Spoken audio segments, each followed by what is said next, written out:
अमेरिकी राष्ट्रपति Donald Trump की एक घोषणा ने पूरी दुनिया को चौंका दिया है। ट्रंप ने दावा किया है कि अमेरिकी सेना ने वेनेजुएला के राष्ट्रपति निकोलस मादुरो को पकड़ लिया है और उन्हें देश से बाहर ले जाया गया है। अगर ये सच है तो ये आधुनिक इतिहास का सबसे खतरनाक और अभूतपूर्व सैन्य ऑपरेशन माना जाएगा। आप देख सकते हैं कि किस तरह से चारों तरफ अफरा तफरी का माहौल है, कितनी भयावह स्थिति है। अमेरिकी राष्ट्रपति दुनिया को शांत कराते कराते खुद ही अशांति की राह पकड़ लिए। अब आपको असली बात बता दें कि 3 जनवरी 2026 रात के 1:50 काराकास सो रहा था, तभी आसमान फटा। 7 से 10 धमाके, बिजली गुल, फाइटर जेट्स आसमान में, और अमेरिका ने बिना जंग की घोषणा किए एक देश पर हमला कर दिया। लेकिन सवाल ये है, क्या ये सिर्फ ड्रग माफिया के खिलाफ कार्रवाई थी या फिर अमेरिका ने एक बार फिर लोकतंत्र के नाम पर सत्ता पलटने की स्क्रिप्ट लिख दी? What happened in Venezuela? तड़के अमेरिका ने वेनेजुएला की राजधानी कराकस और कई अहम सैन्य ठिकानों पर बड़े पैमाने पर हवाई हमले किए। निशाने पर क्या था? तो दोस्तों,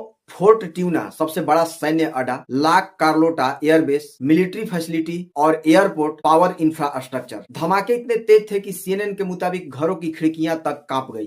कई इलाकों में ब्लैकआउट, ट्रैफिक ठप और लोग डर के मारे सड़कों पर आ गए। अब ग्लोबल रिएक्शन के बारे में जानते हैं। कोलंबिया के राष्ट्रपति गुस्तावो पेट्रो ने साफ कहा, कराकस पर बमबारी हो रही है, यूएन को तुरंत बैठक बुलानी चाहिए।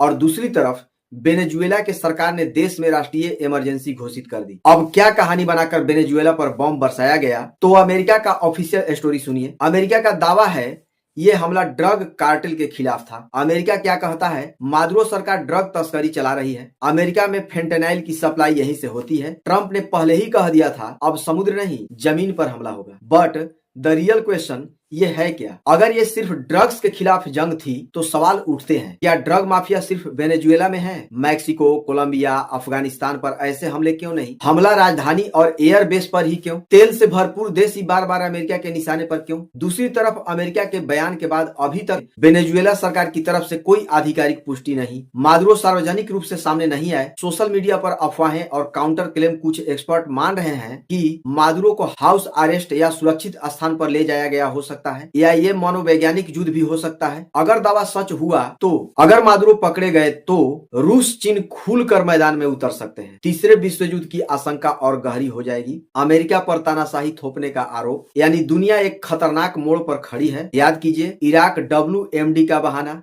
लीबिया लोकतंत्र का वादा, अफगानिस्तान आतंक के नाम पर कब्जा।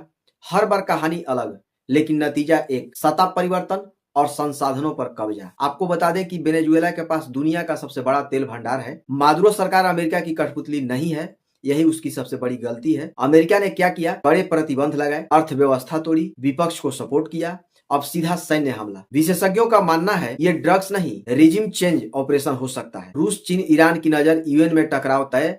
अगर ये जंग बढ़ी तो असर सिर्फ वेनेजुएला पर नहीं, पूरी दुनिया पर पड़ेगा। अब यहाँ जानना जरूरी है कि अमेरिका खुद को दुनिया का पुलिस वाला समझता है, लेकिन कानून वही बनाता है और वही तोड़ता है। ड्रग्स, आतंक, लोकतंत्र, ये सब सिर्फ मुखौटे हैं। असली खेल है ताकत, तेल और कंट्रोल का। हालांकि अमेरिका के कई अखबार और जियोपॉलिटिकल एनालिस्ट ने ग्रुप एडिटोरियल बोर्ड ओपिनियन में कहा है कि यह हमला बहुत ज्यादा गलत है, ये खराब एग्जाम्पल सेट करेगा। आप क्या सोचते हैं? क्या अमेरिका सही कर रहा है या केवल एक साजिश है? कमेंट में राय लिखिए। वीडियो पसंद आया हो तो लाइक करिए। ऐसे ही वीडियो के लिए हमारे चैनल को सब्सक्राइब जरूर करिएगा। मिलते हैं अगले वीडियो में, तब तक के लिए जय हिंद।